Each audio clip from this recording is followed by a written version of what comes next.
we're nearing the end of what I think, and hopefully you think too, was a fantastic conference. But one of the highlights is still to come, and that is the last keynote lecture by John Mill. John Mill, you may know him because he's always here. So he's the only one who has attended all 13 Epigenomics of Common Disease meetings. So that's quite impressive and something to be proud of. You also may know him because he's quite interested in cannibalism. But I guess the most important reason why he's here is that he established a really vibrant epigenomics group in Exeter. It's really great. So well, you studied epigenomics from the epigenetic epidemiology from the very beginning of the start of the field, and drove the field forward in so many ways. And you started with well, blood and brain regions, and now you're studying every individual cell type and finding so much more all the time. And not only have you pushed forward science, I mean, you have pushed also forward a lot of talented people, and well, many places in the UK and outside the UK, there are people who were in your group and now established their own group and still working on epigenetics. So you did a very good job. Apart from that, you're also director of the UK Functional Genomics Initiative, showing your broad interest, and you're a very likable guy, John. So please. Well, the stage is yours. I'll give you the check in a minute. That's okay. Well, thank you for the very kind introduction. It is actually a real honour to be presenting this, having kind of been involved in organising this meeting for the last few years. I know how much work it is, so well done on a great conference. So I just thought I'd start with this, because actually the question that most people have asked me hasn't been about science at all. It's like, where is Exeter? Particularly people, well, actually even people in the UK sometimes ask this. So there it is on a map. It's in a beautiful area of the world. It's called the English Riviera. Unfortunately, it doesn't often look like that. It normally looks like that, but anyway, please come and visit if you're ever down in Devon. So the kind of work, the work that we mainly focus on in our group is understanding the causes and consequences of molecular variation in the brain and the role that plays in a range of both developmental phenotypes and neurodegenerative diseases. And I think this cartoon, I always show this at the start because I think it really kind of sums up you know, where the field is. So we've learned a huge amount about the genetic basis of pretty much any complex brain disease. I mean, it's amazing actually to think that we now have 300 robust genetic associations with a very complex disorder like schizophrenia. Epidemiology has told us a lot about the environmental risk factors, but a key challenge is now to really understand the functional consequences of those genetic risk variants. And obviously by doing that, we can start to sort of work out things about mechanism, hopefully develop drug targets, you know, things like biomarkers, and stratify for things like clinical trials down the line. Okay, so I thought I'd just put this up because, as Baz said, I've been around doing this for quite a while. So as Baz, this is the oldest photo I could see. I think he looked even younger when we wrote this back about 15 years ago, I think, Baz, which was really talking about some of the problems and issues that the field of epidemiology was going to face as sort of people moved from doing genetic studies into, you know, and trying to profile DNA methylation in the samples that they pulled up. And I've just pulled out a few sentences from that piece, and actually I think they still really stand. And particularly the last one, I think this has been kind of really interesting to hear all the advances in this meeting about how we can sort of start to tackle the issues of cell type differences. But whatever we do, it may never be enough to fully account for epigenetic differences between tissues and cells. And I think what we were trying to say there was that, you know, if you're studying the brain, what can you learn from measuring that in a peripheral blood sample, which is obviously much easier to collect from a GP surgery than a piece of brain tissue. Our ethics don't really allow us to do that. But also, even if you collect something like the brain, we know the brain is a mix of many different cell types. And that's been known, obviously, for a long time. And, technologies like single-cell RNA sequencing and some of the beautiful work that we saw presented yesterday afternoon really highlights the number of different cell types that are in a complex tissue like the brain. And understanding those is going to be really critical, I think, if we're to really make inferences about the molecular basis of disease. And that's really going to be a kind of key theme of what I talk about today. So I just thought I'd put this up, just gives you an overview of the type of approaches that we take. So we kind of have really two strands to our research. So one is actually just sort of generating functional annotations across the genome, across life course in the tissue that we're particularly interested in, and increasingly in the different cell types that make up that tissue.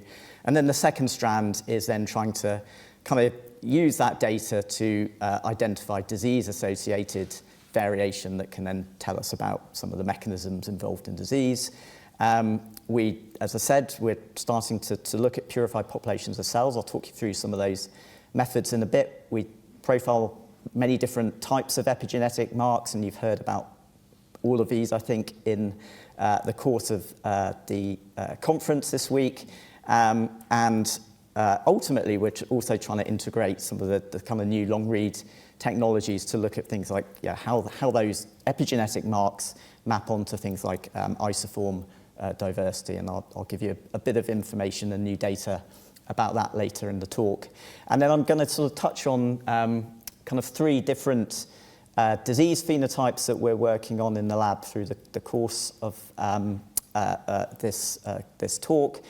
Starting with Alzheimer's disease, obviously a very important neurodegenerative disease, then schizophrenia, a more complex psychiatric phenotype, and also some work that we're doing on autism, which is obviously a neurodevelopmental disorder. Okay, so just a really quick introduction to Alzheimer's disease. I don't think anyone here really needs a big introduction about how important this is and how important it's going to become as our demographic shift and the population ages. It's really defined by the progressive accumulation of pathology in the cortex, and that's characterized by extracellular deposits of amyloid and the hyperphosphorylation of tau that leads to these tangles that downstream from that you obviously get the death of neurons and really massive cortical atrophy. And one of the kind of really interesting things is that this isn't seen across the entire brain. It really affects very specific regions of the brain, particularly the sort of entorhinal cortex region, and then sort of progresses through the rest of the cortex as the disease develops. And there are obviously some causes of Alzheimer's disease that are purely genetic. We see some cases of very early onset familial Alzheimer's disease, but the majority of cases are much later onset, much more complex in their etiology. There's a highly heritable component, and GWAS have been really successful, identified a role of immune response and microglia in AD pathology. The thing to note about these GWAS studies is that they've undoubtedly uncovered huge insights into the disorder, but the latest GWAS was performed in about 1.5 million individuals, so have really required huge sample sizes to really get at that underlying biology. So I'm not going to talk in detail about these studies. This is some of our early work that you've heard about before. This was profiling bulk cortex tissue, and just really to say that even kind of in these very early studies, we found evidence for very robust and very reproducible signatures, both DNA methylation and H3K27 acetylation signatures of Alzheimer's disease. And these have actually really taught us a little bit about the biology. They've given us some new mechanistic insights and are now kind of leading to some ideas around novel drug targets. The thing to note is that we've seen a lot of EWAS presented here from blood. This is a study in brain. This was our top CPG site that was differentially methylated in Alzheimer's disease in the ANK1 gene. And the thing to note here is a very significant effect. We see it reproducibly. Every cohort that we look in, we see this effect. But the shift in DNA methylation is actually really still quite tiny. What I would say is that the effects are only seen in the cortex. They're seen specifically in the region of the cortex that's affected early in the disease, and we don't see them in bits. We don't see this change in regions of the brain that aren't affected by Alzheimer's disease pathology, like the cerebellum, and we're not able to pick this up in pre-mortem blood samples that have been taken from the same donors. And we've carried on building on these results just as the GWAS field has sort of increased sample sizes. Obviously, we're not quite at that scale yet, but here this is the latest DNA methylation meta-analysis. This is just over 2,000 samples, and we've now found 334 highly significant associations between DNA methylation and Alzheimer's disease pathology. These map to about 170 genes. But what's interesting here is the pathways and functions that these genes align to map pretty perfectly onto the same signatures that are coming out of the genetic study. So a real enrichment of immune and neuroinflammatory pathways. So again, I don't probably need to labour this point, but one of the key issues here is that all this work has been done on bulk lumps of human cortex tissue. You saw much nicer pictures than this yesterday, but I think this illustrates the point. There are lots of different cell types in a lump of cortex. And obviously, when you're measuring a DNA that's isolated from a lump of cortex or chromatin that's taken from a lump of cortex, you can't really get at those you can't really at all get at cell type differences. You have really low power to detect effects that might be occurring in really rare cell types. And there's huge potential for confounding. So in Alzheimer's disease, if all your neurons die, we know those neurons have a very specific DNA methylation signature. Obviously, that's going to impact on the readout that we get from measuring bulk tissue, even if there is no actually underlying change associated with the disease itself. So these are two kind of dramatic cell type changes that you would see in the Alzheimer's disease brain. So, I think maybe 5 years ago, we realized that we had to kind of think about ways to get over this, and Emma, who's here, and her student Steph really led the development of a method that we use now really widely. So this is just essentially using antibodies that mark nuclei for the different cell types that we're interested in the brain, put that through a fax machine and purify the nuclei, and we've got some sort of refinements to the protocol just to ensure that from, this is really valuable human tissue. We obviously want to get as much information from each sample as possible, just to maximize that what we can do with that material once it comes out. Obviously, we've confirmed that each of the purified cell populations are what they say, using things like single nuclei RNA-seq. And from each of those collections, we can then collect aliquots of nuclei that we can put through different types of omic profiling. And so what we can then generate over time is these kind of multi-omic maps from the same individual from purified nuclei populations. So throughout the talk, I'm going to sort of put up various QR codes, which kind of links to protocols that we are using if people want to use them, or data sets or papers. But if you don't catch any of those, then please feel free to email me after, and I will send those over. And just to say, these are the main cell types that we'll be sort of focusing on in this talk today, but that we've got sort of assays set up to purify different cell types if you may be interested in some of those for very specific neuronal subtypes, motor neurons, for instance, excitatory neurons, and other different cell types. So we'd be really happy to share those. Just to say, this works really well. So this is just a heat map of DNA methylation in 4 of those cell types. You can see the PCA plot on the left, clearly separated, as you'd expect. And all these sort of reference panels are available, again, from this paper that Eilish published, and the Setigo package that she developed, which allows you to then go back to your bulk cortex tissue and deconvolute cell type proportions using those reference maps. And obviously this approach works well, so this is going back to our bulk cortex data, just showing that when you kind of then deconvolute the proportion of cell types in that bulk cortex tissue, you can really clearly see the dramatic loss of neurons in the Alzheimer's disease patients compared to controls. So obviously this allows you to some way get over that control for confounding effects, but it still can't allow you to explore changes that are taking place within specific cell types. So we then very lucky to get some funding from the MRC to undertake a very large cell type specific EWOS study of Alzheimer's disease pathology. It involves lots of collaborators. You can probably just make them all out up here, and it's been a lot of work actually, because this is quite low throughput work.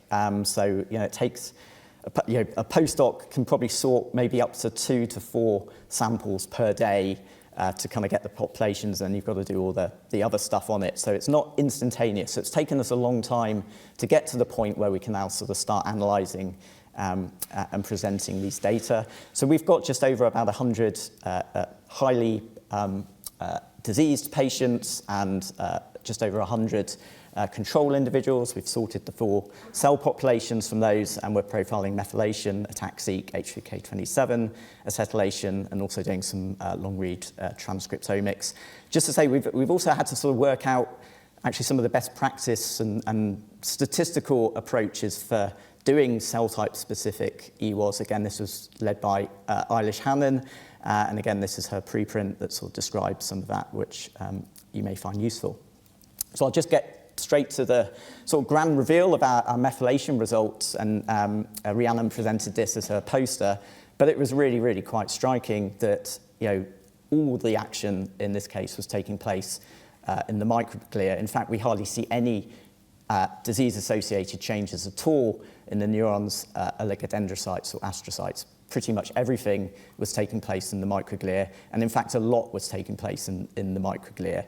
And this really, again, reflects the conclusions from those really big, large GWAS studies that have been done on really large numbers of individuals.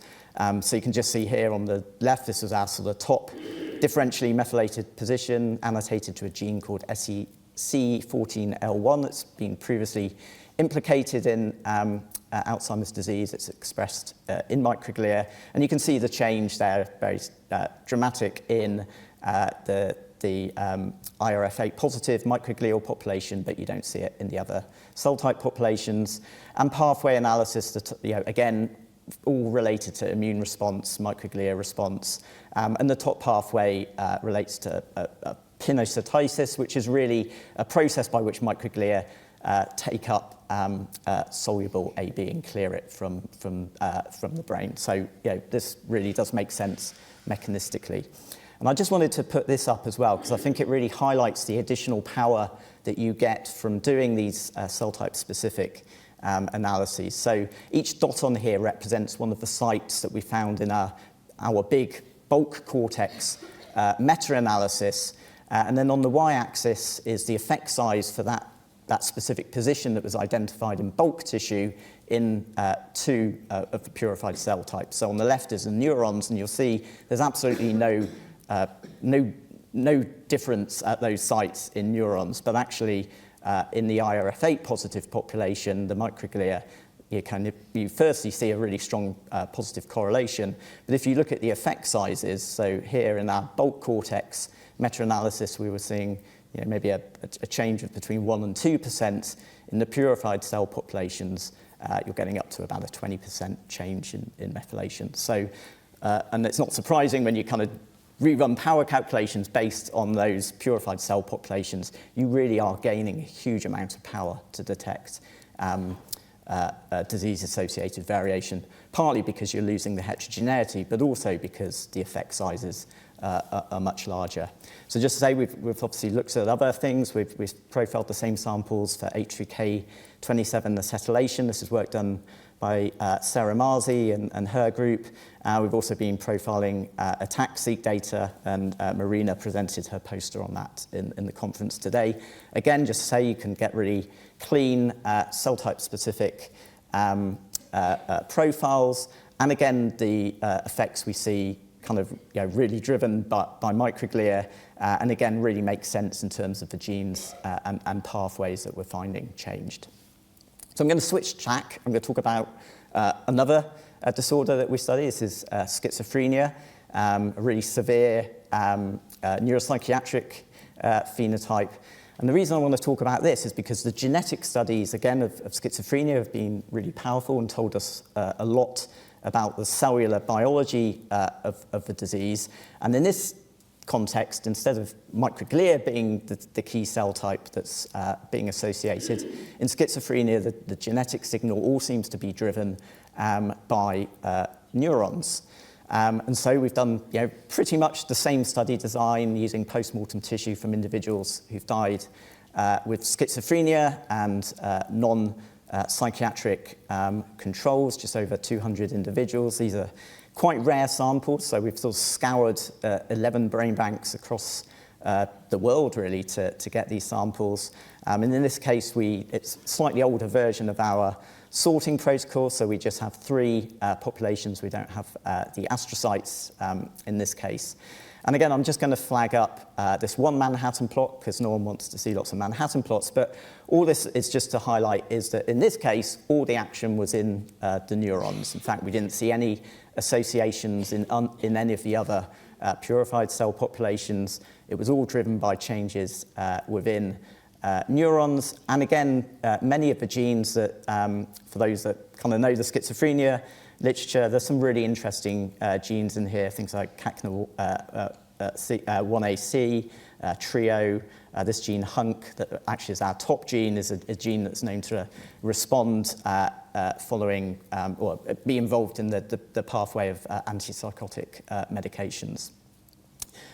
Interesting, all the changes we saw were hypermethylated in schizophrenia. I don't know really if that means anything or not. And again, just to show you that these changes are very cell type specific. So again, you can see that change in neurons with no change in the other 2 cell types that we looked at.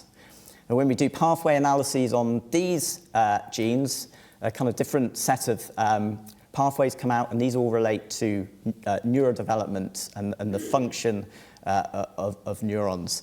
And this is really interesting because it's been it's been hypothesized for a long time, and now I think there's quite growing evidence that schizophrenia and many other neuropsychiatric disorders actually have a kind of very strong neurodevelopmental origin. And we've previously done some work kind of characterizing shifts in DNA methylation across brain development.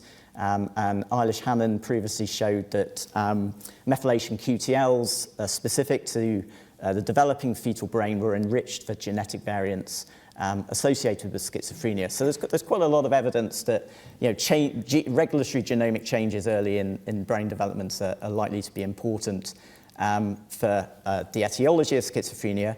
But actually, very limited data is out there about changes taking place across the whole period of gestation, particularly around the neonatal period and then beyond into the life course. Very few studies have done cell type specific analysis of changes in the epigenome across brain development. And the relationships between these changes and gene expression haven't really been fully explored. So I'm just going to tell you about another study. This is led by Alice, who's here. There's her photo. Her paper's just out on bioRxiv. And this is describing really a kind of life course approach from very early post-conception. I think our earliest sample is actually 6 weeks post-conception, up to about 100 years of life. And this is using tissue from the Human Developmental Biology resource and also the UK Brain Bank network. And again, just some key findings from that. And key finding 1 is that there are really dramatic and very large changes in DNA methylation across the prenatal period. So this is the top site that becomes hypermethylated, the top site that becomes hypomethylated. And these are changes going from pretty much unmethylated to fully methylated across a 20-week period. Really linear and predictable shifts. And these are kind of clustered into DMRs located in genes that actually make perfect sense if you're thinking about brain development, so transcription factors such as PAX6 that's known to play a key role in brain development. We were interested to see if these changes that took place in the prenatal cortex really just reflected something to do with aging, or if they were very specific to the developmental period. Well, the latter in general appears to be true. So there's actually the effect size prenatally on the x-axis here doesn't at all really correlate with the effect size postnatally, which is on the y-axis here. You do see some examples actually where there's a very linear change in methylation across the prenatal period and postnatal period. And that's just a reminder to people who are developing clocks that actually life begins 9 months before birth, and actually that epigenetic clock is probably ticking from day one. But in many cases, we also see these very sort of specific changes to either the pre or postnatal period. Yeah, and just a reference on clocks, if people are interested, we have a very specific prenatal clock, which actually has utility in people who might be using iPSC-derived models, so they're all kind of very fetal in origin. We've used that to sort of age those neuronal models, and then we have a postnatal clock that's calibrated to the human brain.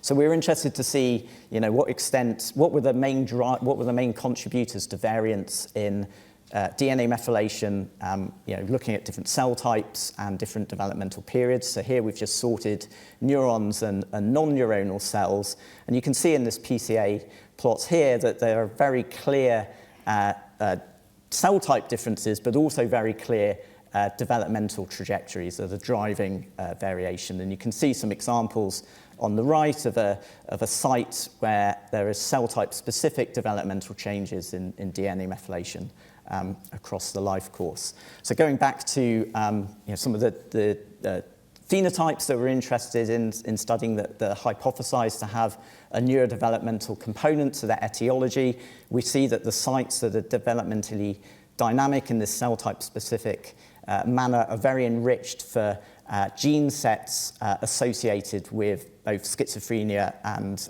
autism. So you've got the Safari genes here, the developmental delay genes from the DDD consortium, schizophrenia GWAS variants, and then schizophrenia exome sequencing, much rarer but highly penetrant mutations. And you can see in most cases there's an enrichment for genes that are being developmentally regulated as also being genetically associated with these neurodevelopmental phenotypes. That's quite interesting.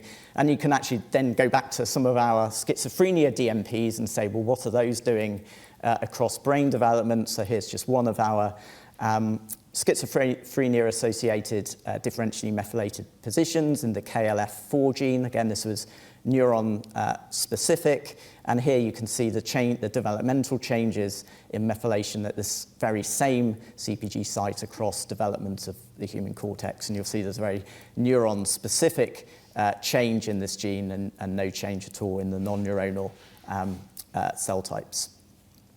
The other thing that Alice noticed, and there's kind of been a real interest in her PhD, is that there are very clear sex differences in DNA methylation in the developing cortex. And these go in many different ways, and there's lots of interesting patterns. As you'd expect, there were lots on the X chromosome, but in many respects, maybe much more interesting are the sex differences that are either there constitutively or kind of in a temporal specific nature on autosomal loci. And again, many of these were annotated to the genes that have been implicated in autism. And that's interesting, I'll come on to this in a minute, because autism has a very known and well-established sex difference in prevalence, with much higher rates in males than females. We're also interested to see, were these sex differences in DNA methylation consistent across cell types, or were they cell type specific? And what you'll see here is that there are lots of cell type differences lots of sex differences on the X chromosome, much fewer, but actually still a lot on the autosomes.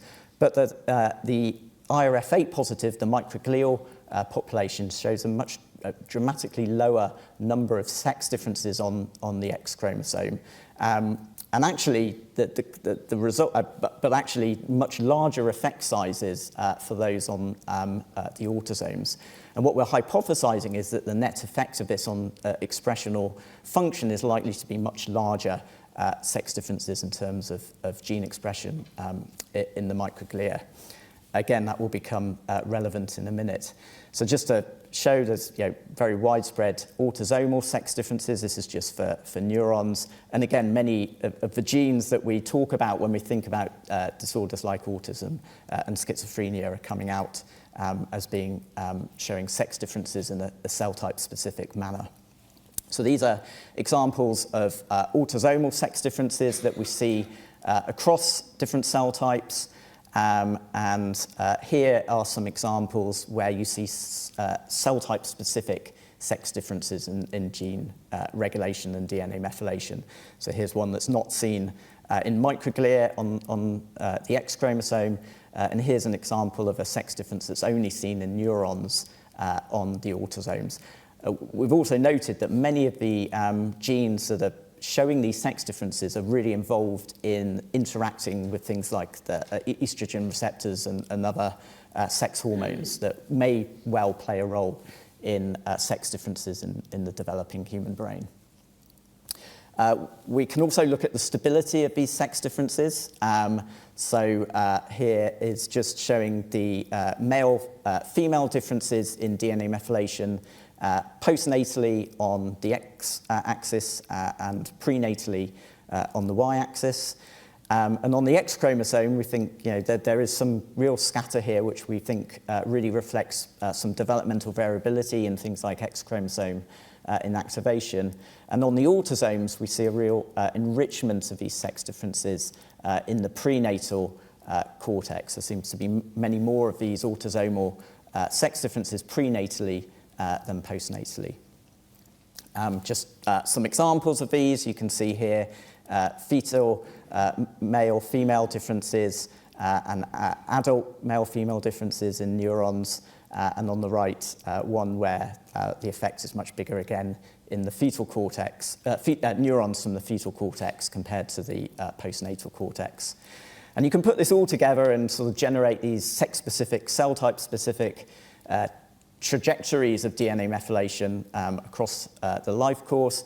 Here's a really nice example, I think, particularly as it's mapping to a syndromic autism gene. And in this example, we see that DNA methylation in male neurons is significantly reduced after birth. And so that might well, obviously, be important, particularly, as I said, that we know there are these sex differences in the prevalence of autism between males and females. So the third disease-focused study I'm going to talk about is a study of autism spectrum disorders. Again, very similar study design. We've sorted 4 cell types. This is using tissue from the Autism BrainNet collection. Again, work from Alice and Jonathan Davis in the lab. And we've done 2 types of analysis here. Firstly, we've done a straightforward autism EWAS, and then we've done a sex-stratified autism EWAS.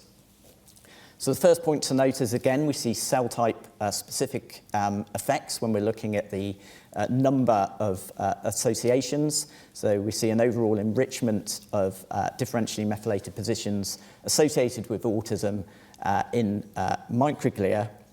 But this is really profoundly exaggerated when we are looking at the sex stratified analyses. So we see 28 sex by diagnosis associations in microglia. 24 of those are on the X, and they're all specific to microglia and not seen in other cell types.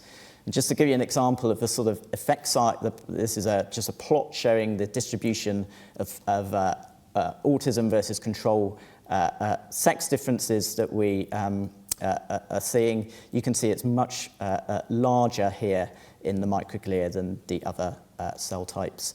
And we see what we've deduced from this data is that the effect is almost exclusively driven by autism-associated differences in females and not in males. So here's just one example of these. And actually, this is really interesting because this is the gene that was talked about yesterday in the context of the hydroxymethylation talk. But you can see here the autism versus control difference is only seen in females with no difference at all in males. And it's almost the kind of pattern that we see across the board in these scenarios is that the autistic females are looking more male-like in terms of their DNA methylation profile, suggesting there may be some loss of X inactivation status. Okay, so I'm now going to just move on. So all the work I've talked about so far has been generated using the Illumina arrays that many of us use, and I think they're a brilliant tool for doing epidemiological studies, very sensitive. They give you really robust data at specific CPG sites. But they obviously don't cover the whole genome, and they obviously don't give you information about other modifications like 5-hydroxymethylation.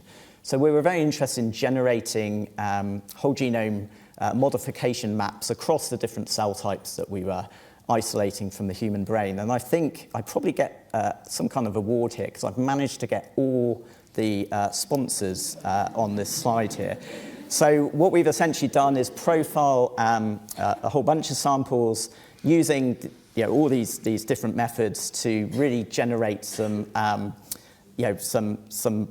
genome reference maps, essentially, of DNA modifications in these different cell populations. Just say that we're currently generating additional cell types, but you can, if anyone's interested, these are now available as tracks, UCSE track hubs, and you can look at your favorite cell type and get the profile across the genome. So I'm just going to give you some headlines. This is using the ONT approach, which has worked really, really well. So this is just profiling total modifications across the genome, across all the samples and cell types that we've done in this comparison, just over almost 23 million shared CPG sites.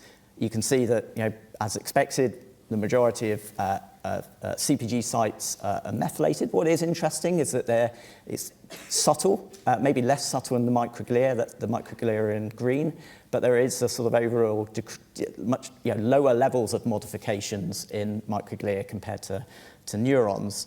But I think the most striking result is when you look at hydroxymethylation. And when we first saw this, we didn't really believe it. But essentially what this is telling you is that approximately 50% of the modifications that we are detecting in neurons actually is made up of hydroxymethylation. And so obviously if you're doing a bisulfite sequence, the implications of that are quite huge, I think, because if you're doing a bisulfite-based approach that's essentially summing up those modifications, a large chunk of that is actually being driven by hydroxymethylation. And if you just want to sort of plot the distribution of methylation here as a sort of beta distribution like you might usually see, you can see this is very specific to the neurons. So there really is and it had been known before, but I think we were quite blown away by the amount of hydroxymethylation in neurons, so much so that we thought we had to validate this. So we used the bimodal approach that you heard about yesterday on the same samples and essentially get exactly the same results. So, approximately 50% of DNA modifications that we have mapped in neurons represent hydroxymethylation. And just to say, we've used other approaches. This is using the old KEGX approach, a sort of IP-based approach. And again, here we see much hard, where we pick up hydroxymethylation using nanopore. That's enriched in regions that were coming up as peaks in our hydroxy-MEDIP IP approach on the same samples. Just to give you an example of how this looks across the gene. So here you can see that pretty much the two modifications parallel each other. And then you can see the other cell types coming up there where it's clearly most of the modifications are methylation rather than hydroxymethylation. And we've also got RNA-seq data on these samples, so you can split your genes into whether they're highly expressed or lowly expressed. So here you can see that this is the profiles for the most highly this is the most lowly expressed genes, and then as gene expression goes up, here you can see that the amount of hydroxymethylation goes up as well. So there's a positive correlation between hydroxymethylation and gene expression in the neurons. We also, and I think this was mentioned yesterday, that we saw evidence of non-CPG methylation or modifications, and again, that was very specific to neurons. So this is quite a busy graph, I apologize, but essentially what you can see here is the amount of modification, either hydroxy or hydroxymethylation in each of the different base pair contexts. The numbers are down here for comparison. This is in oligodendrocytes, and then here is in neurons. So again, you can see that much higher level of hydroxymethylation, but we're also getting modifications at a much higher level, about 5% at non-CPG positions, suggesting that that might be very important to look at. And then the final slide I want to show is that obviously the ONT sequencing allows you to look at these duplexes. There was actually a very interesting poster on that in fish here. This is in our human cell types. And again, we see some really interesting data regarding hemi modification states. And essentially, the thing to take away from this is that in neurons, this methylated, hydroxymethylated duplex scenario is actually makes up the largest proportion of our modification states that we pick up in neurons. Microglia is very much as you might expect, with very hardly any hydroxymethylation, and most things being methylated on both strands. So what is the implications of this? Well, actually, it's there's quite a literature showing that these modifications around these intron-exon boundaries, which is where we see much of this taking place, is involved in driving things like alternative splicing and the inclusion of different exons. So this brings me on to the next thing that we're becoming really interested in, and that's the effects of these epigenetic signatures across the genes in different cell types, their effect on driving transcription, particularly around alternative splicing and isoform abundance. I probably don't need to tell you why looking at isoforms and different transcripts is so important. We know alternative splicing affects pretty much every gene. It's particularly important in the central nervous system. And it's important to look at because these different transcripts can have very different functional consequences, sometimes even fully antagonistic effects on terms of protein function. Obviously, standard short-read sequencing doesn't really allow you to get at transcript structure in any meaningful way because you're reliant on these reads that span exon boundaries. But long-read sequencing allows you to sequence an entire RNA molecule, and that really allows you to unambiguously start reading out specific transcripts.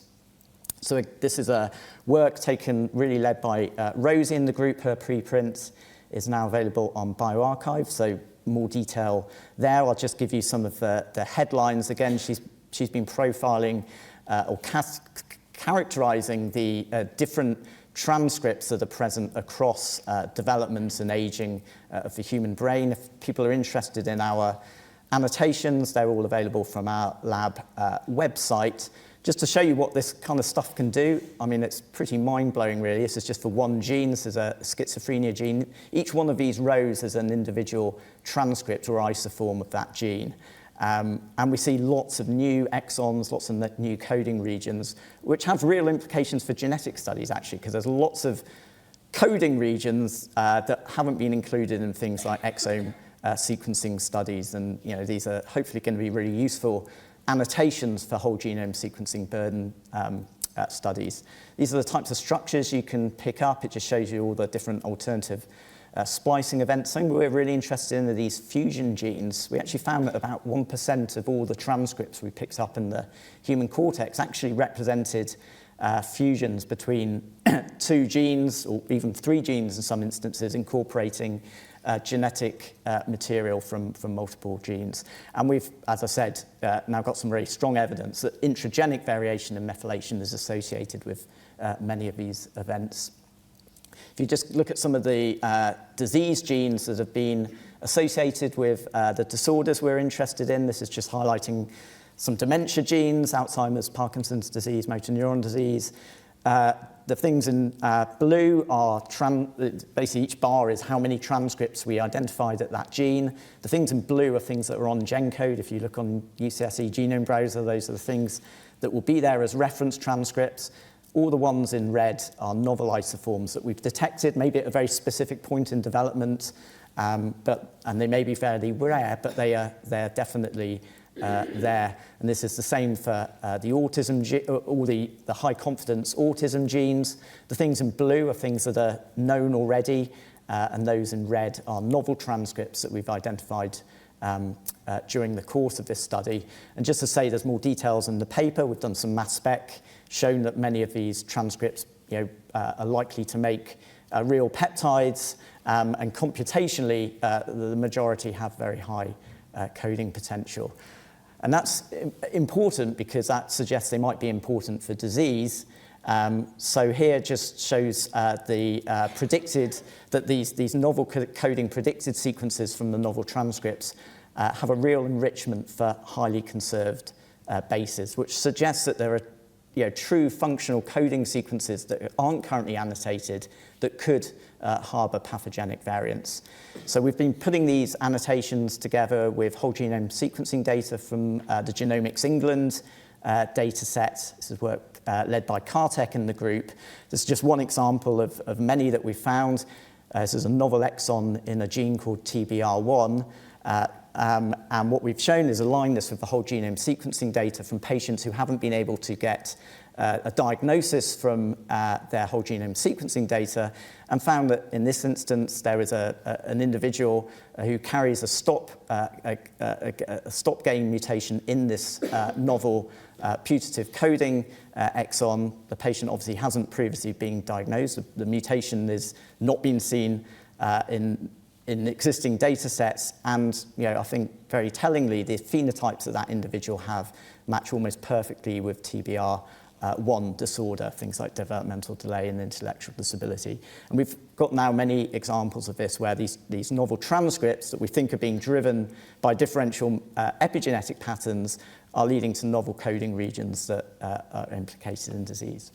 Excellent. I've got 4 minutes left, and I'm right on time. So Bas mentioned I had an interest in cannibalism. Well, that's not totally true. So we're really lucky. I mean, all this work has been made possible because, particularly in the UK, there's a very good network of brain banking. It's allowed us access to really valuable tissue. But obviously, these are quite rare. They're still quite rare samples. And the question remains, if we really need big studies, to what extent can we use peripheral tissue to tell us about variation in the brain? I won't go through the details of it. This is a paper that Eilish Hannon led quite a while ago now, actually. But I think it's still really important because what we did there was take, I think it was about 100 brain samples which had matched blood, pre-mortem blood from the same individual. And we looked at the extent to which inter-individual variation, which is actually what you're interested in when you're doing epidemiology, the actual level doesn't matter. It's whether between individual differences are correlated across the tissues. And actually, the real conclusion was that actually that was very low, so that differences that you picked up between people in blood did not really reflect differences between individuals that you could pick up in brain from the same individual. With the exception of sites where there was a QTL effect, a sort of strong genetic effect, and I think we heard earlier in the conference that those genetic effects do tend to be very stable across the tissues. So this obviously has important implications, I think, for the type of EWOS work we do, and that sort of studies in the periphery are more about potentially identifying biomarkers than actually looking at mechanism. But also, as going back to that initial paper that I put up that Baz and I wrote 15 years ago, there's huge potential, I think, for confounding and doing epigenetic studies in blood without really thinking much wider about the influences that those individuals may have gone through. So this is a Manhattan plot of a study we did on schizophrenia, about 1,000 cases and controls in blood. Very excited, you get your Manhattan plot, and there's genes that come out. You'll probably all know what that gene is there because you all work in this field. This is the Manhattan plot of smoking. The two things overlap. And of course, individuals with schizophrenia smoke at really high rates. So the rate of smoking in the schizophrenia population is almost 90%. So it just highlights you've got to be very careful in doing these types of studies of psychiatric phenotypes in blood when there are huge potential for confoundings from medications, from drugs, from exposures, and that those study designs that have been used for genetics aren't necessarily optimal for doing epigenetic epidemiology. That said, we have had some real, I think, success in getting big disease-focused consortium in brain disorders, sort of doing these large-scale EWASs. This is one on ALS from the Project Mine consortium.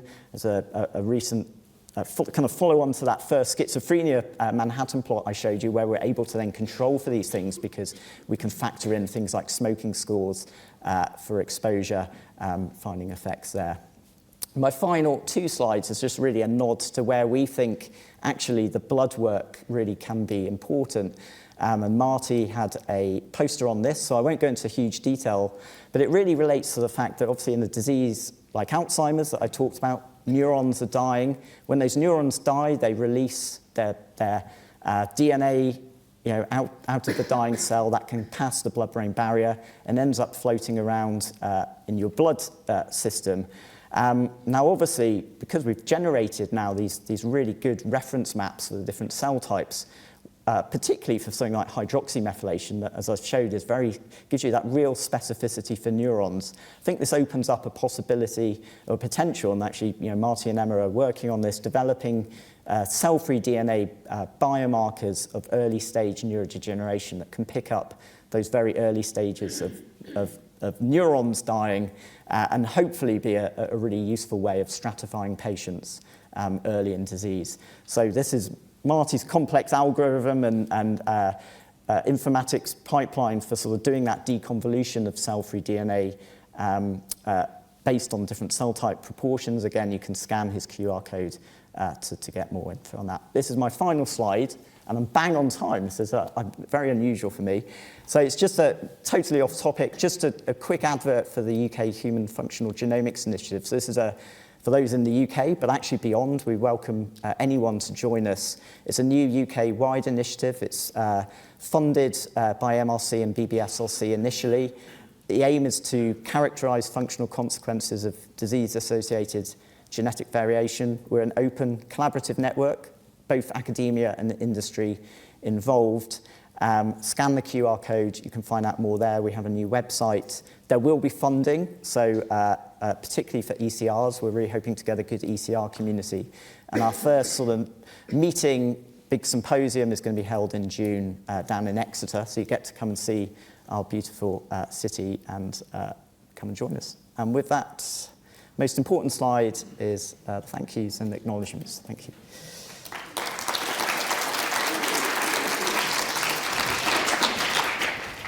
Thank you, John. That was great. Any questions, I presume? Yeah, well, you pick. Thanks. Fantastic talk, John. I was just wondering, in terms of the schizophrenia analysis, how successful have you been in pulling apart potentially the effects of medication? Because clearly in your post-mortem biobank, you can have a lot of individuals who would have been on long-term chronic antipsychotics, particularly the early generation ones that caused severe side effects.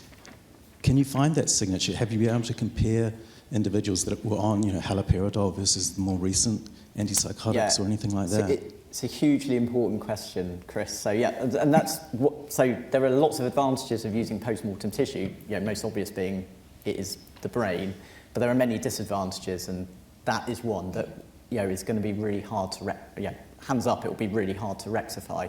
What we have done in blood, Emma Walker published this last year, I think, is a study for this very reason, particularly for our blood samples, actually, because we'd seen that smoking issue and we thought, well, what else could be confounding? Well, probably drugs is the other. So we did a study of treatment-resistant schizophrenia patients before they get prescribed clozapine, which is a really nasty drug that does all sorts to your cells, kills off granulocytes and has very nasty effects, probably having very dramatic effects on the epigenome in the process.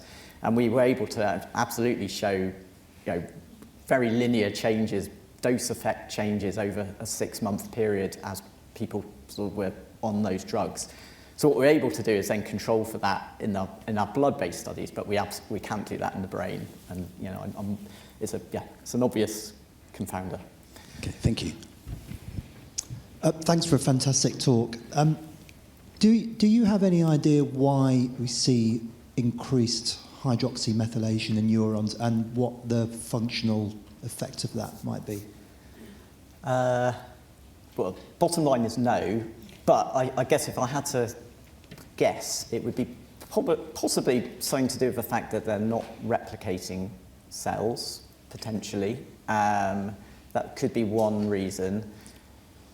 I think the association with expression is quite intriguing, and whether that kind of gives some additional reactive flexibility to drive gene expression rapidly or in specific situations might be another idea, but all we know is it's there. It's at kind of weirdly high levels compared to other cell types, and does seem to be associated with gene expression. So we take an online question and then we go to you. Yes, so we have a question from Estevao Sembo, who says or wonders, how do recent advances in single-cell epigenomics contribute to our understanding of cell-type-specific regulatory mechanisms in neurodegenerative and psychiatric disorders? And what challenges remain in linking these epigenetic signatures to causal disease mechanisms?